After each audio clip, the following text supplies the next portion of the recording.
What's up guys, Curtis here and welcome to a brand new What If Potential 2014 Squad Builder. Today we have Swansea City. Now I want to preface this video with a few things. Firstly, because as I'm sure most of you guys know, I am away for the week. I'm not at home at all. So I'm actually recording this on Friday the 26th. Over a week before this video is coming out, so there is a very big chance that any of these rumours could either get shut down or that new transfers could happen or new rumours could come. So if I don't happen to get any of those, or if any of these don't happen, then don't kill me in the comments, and if you see other people talking rubbish in the comments, correct them please, because I won't be back for a couple of days now to correct them. But we are going to get straight stuck into it. Before I say, if you guys want a fast and reliable coin service, check out UT13.com. There is a link to them in the description down below. But before we really get into it, Williams I haven't included in the squad because he still looks really likely to leave, and Pablo Hernandez I just wasn't too sure about, so I've stuck him on the bench just in case. But I've done a lot of research for this. I may get some things completely wrong, and like I said, some players may be on their way out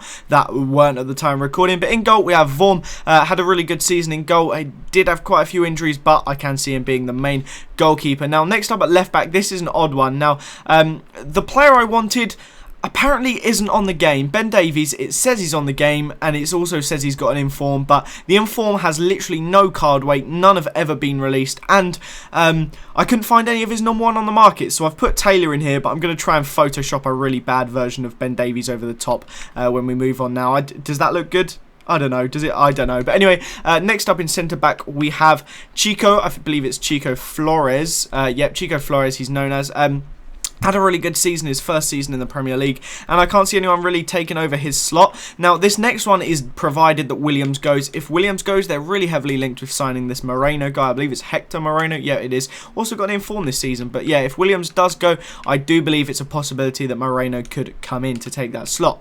Right back, we have Angel Rangel. Now, again, he may not be taking that right back slot, but this is just what I've been doing from my research. It looks like he will be the one that has that role. Anyway, left central defensive mid, we have Granero. Obviously made his move over from Madrid to QPR this season, and obviously hasn't had the best of season at QPR, and I highly doubt he'll want to be playing in the Championship next season. So he's linked with a move to Swansea, and I think that would be a very good move for him. I think he could do a good job there, and I think he'd fit in nicely to the midfield.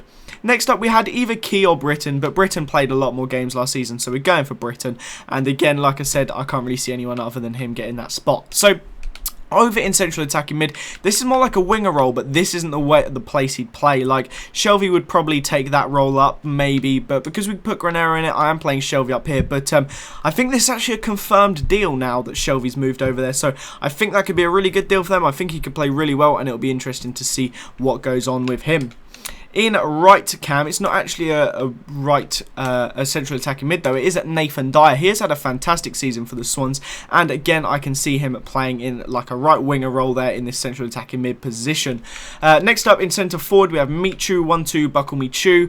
Don't know, I just feel the need to say that every time, but he has obviously had the season of his life last season. Be interesting to see how he performs in his second season, if it was just a lucky first debut season, but it'll be interesting to see, as he'll be just behind main striker Wilfred Boney. Fantastic signing there from for them from Vitesse, and it'll be interesting to see how he gets on. So we'll jump over to some gameplay now and talk a little bit more about the team over there. So theoretically, this team could be amazing. They are in the Europa League, which I think suits this team down to a T. They're not too good when they come up against physical squads like your Stokes, your West Broms, but when you stick them in the Europa League, most of those teams are like tiki-taka, especially like the Spanish and French teams. I think they'll have a really good chance against them, to be honest, because that is just perfect for Swansea. And when you put them up, like, they can outdo Arsenal and they can outdo City and that lot, and United when they play the tiki-taka games. So I think it'll be very interesting to see how they get on in the Europa League, and if they pick up some of the signings thereafter, like Boney, Granero. I think there's just a few extra players that really just shore their team up,